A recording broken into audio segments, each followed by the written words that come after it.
الذي انزل فيه القرآن هدى للناس وبينات من الهدى والفرقان کہ رمضان کا مہینہ وہ مہینہ ہے جس میں قرآن نازل کیا گیا.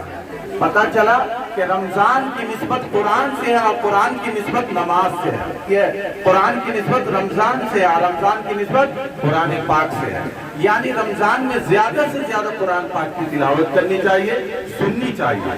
تو تراویح کے ذریعے سے ہمیں یہ فائدہ حاصل ہوتا ہے کہ کم از کم جو لوگ نہیں پڑھنے والے ہیں وہ قرآن پاک کو سن لیتے ہیں اور ساتھ میں نفل نماز بھی پڑھ لیتے ہیں. اور نفل نماز کا جو ثواب ہے, درجہ ہے, وہ 70 گنا بڑھا دیا جاتا ہے رمضان المبارک میں. تو اس اعتبار سے بڑے اہمیت کے لائق ہے یہ مجلس کہ اس میں ختم قرآن کی یہ مجلس ہے اور قرآن مکمل ہوا, نماز کے اندر مکمل ہوا. یہ سب سے بڑی بات ہے. تو دو چیزیں ہیں, ایک تو تراویح مکمل ہوئی 15 دن کی اور پھر قرآن پاک اس کے اندر تکمیل ہوئی. تو دو اہم موقع ہے. ظاہر ہے کہ دونوں ثواب کا موقع ہے, دونوں دعا کی قبولیت کا موقع ہے. اللہ تعالیٰ سے جو مانگیں گے اس موقع پر انشاءاللہ حاصل ہوگا.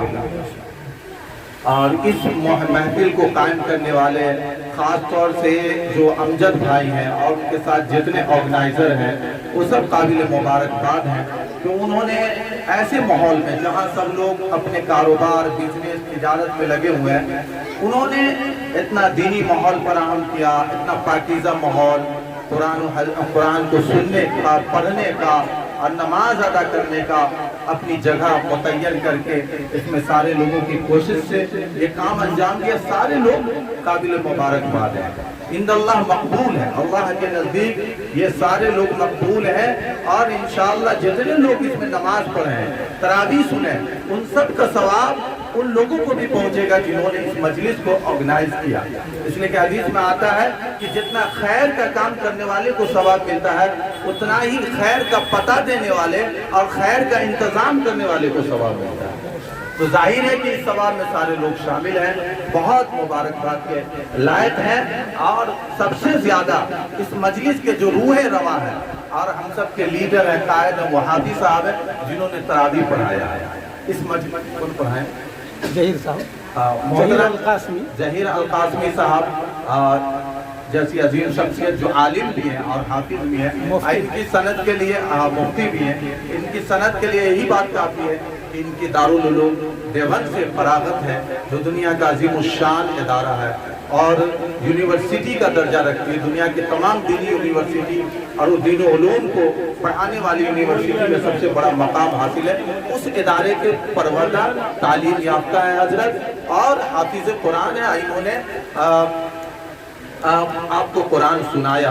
ایسی عظیم شخصیات آپ کے سامنے پورے قرآن کو مکمل کیا تو ہم سب سے پہلے ان کو مبارکباد دیتے ہیں کہ اللہ تعالیٰ نے ان کو اتنی خوبی سے نوازا کہ حفظ قرآن بھی مکمل کیا اور عالمیت بھی مکمل کیا, افتاء بھی مکمل کیا اور پھر نہ صرف یہ کہ یہ سب چیز حاصل کیا بلکہ اس میں لگے بھی ہوئے, دین کی تعلیم دے بھی رہے ہیں, تراویح بھی سنا رہے ہیں, نماز کی امامت بھی کر رہے ہیں. تو ہم سب سے زیادہ قابل مبارکباد, لائق تحسین اور قابل فخر ہمارے جناب حضرت مولانا حافظ ظہیر صاحب قاسمی صاحب ہیں. اللہ تعالیٰ ان کی عمر کو دراز فرمائے, ان کو ترقیات سے نوازے.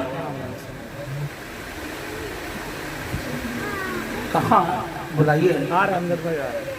بس آ رہے ہیں 2 منٹ. ہاں, ابھی آپ سن رہے تھے حضرت مولانا ساجد ندوی صاحب کو جو بہار کے مدھوبنی بسفی پرسونی گاؤں میں مدرسہ ام سلمہ کے محتمم ہیں, سیکریٹری.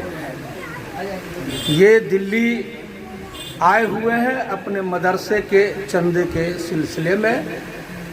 آپ تمام لوگ پورے یقین کے ساتھ اس ادارے کو اپنے علاقے میں قائم ہونی چاہیے کیونکہ یہ اردو بھی پڑھاتے ہیں, ہندی بھی پڑھاتے ہیں, انگلش بھی پڑھاتے ہیں, عربی کو بھی ٹرانسلیٹ کر کے پڑھاتے ہیں, لڑکیوں کو بھی پڑھاتے ہیں, لڑکوں کو بھی پڑھاتے ہیں.